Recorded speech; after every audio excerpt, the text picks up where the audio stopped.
donner la parole à Lune, le boss de Lune Production, qui va revenir sur vraiment ce combat-là. Parce que combat bi askan bi doo ko soxla woon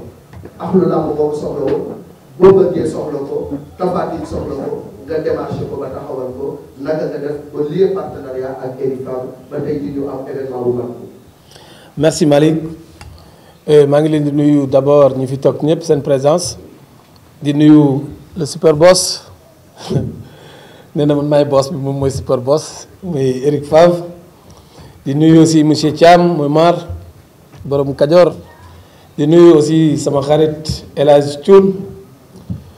di nuyu aussi le super roi parce que c'est le seul lutteur qui est devenu 2 fois roi des arènes. Je veux nommer tout simplement celui qui est à ma gauche, monsieur Bombardier. ma koy nuyu bu baax a baax di nuyu aussi sama xarit sama di rakk ci man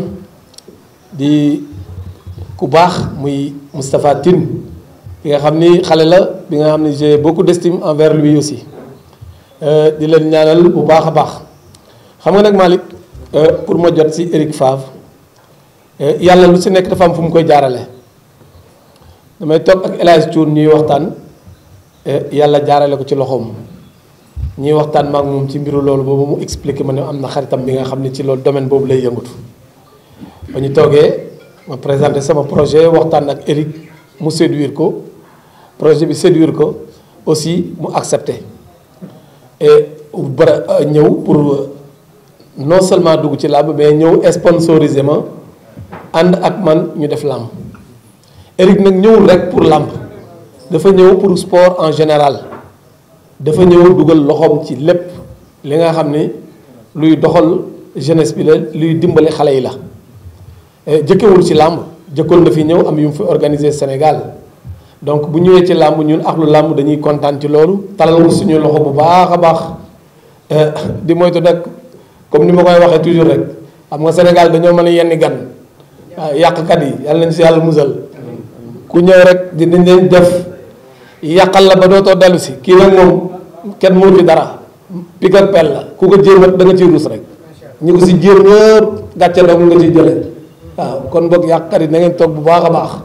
voilà. taxawal combat bi nag Malick non c'était pas difficile. lu tax c'était pas difficile parce que comme ni ma la ko waxee Thioune yàlla def na moom mooy agent wu Tapha Tine bu nekkee agent wu Tapha Tine man ma nekk le manager du super roi donc tëjal bunt bi ak wut ku ko fanaan lay doon tëjal bunt bi du leen boole donc ba ñuy waxtaanee ñu proposé combat bi fekk Bombardier boobu am na ay yeneen proposition yu nekkoon ci moom mais ba mu xamee ni man maay tëgg combat bi dafa teg lépp suuf et puis ma koy gërëm ci loolu bu baax a baax a baax a baax waaw parce que mënoon na ni non Alioune bàyyil ma dem fee mais bu mu sentiree ni man maa bëgg a tëgg combat bi dafa ñëw ànd ak man ci loolu donc ma koy gërëm ci loolu bu baax a baax Tapha aussi yàqu ci dara parce que tey moom it ñi ko soxla woon bare na trop ñi ko soxla woon bare na mais bu mu xamee ni aussi magam moo bëgg combat bi moom it dafa teg lépp ci suuf ñëw ànd ak ñun donc ñu koy gërëm bu baax a baax di gërëm encore une fois Eric Favre bu baax a baax xam nga s'il vous plaît xam nga làmb dafa nekk sport bi nga xam ne sport bu doy waar la mais Sénégal rek la am te nag ak Eric bëgg nañu exporter làmb bëgg nañu góorgóorlu ba làmb dem ci yeneen dëkk yi di organiser ay làmb ak lépp te loolu c'est faisable produit la bi nga xam ne façon bi ñu koy jaayee rek la te am nañ ci ay propositions yi nga xam ne ak moom lu ñu waxtaanee li nga xam ne dinañ ko def waxuma la au Sénégal mais à travers le monde bëgg nañu yëkkati suñu culture ba mu jëg ba ci kaw te loolu yëpp moom moo ñu ci accompagner donc ku mel noonu nag nu ko Sénégalais yi jàppale ñaanal ko et puis dafay ñëw aussi yamul ci làmb su waxoon naa leen ko sànq ni leen yamul ci làmb parce que le 17 décembre am na lu muy waaj a organiser xam naa ne moom après dina fi ñëwaat en collaboration ak fédération sénégalaise de boxe de kickboxing donc ce qui veut dire que ni kooku toogul pour làmb rek dafa ñëw pour lépp seulement comme làmb moo gën a populaire lépp looy jàllale fa nga koy jàllale mu ñëw ci làmb donc ñun waa làmb am nañu gan donc dañ ko teral dañ ko teral ko donc Eric bienvenue te ñu xamal ko aussi que ni Sénégal dëkku teraanga la comme ni ko Malick waxee sànq donc ñu bàyyi parce que am na luy faral di am Sénégal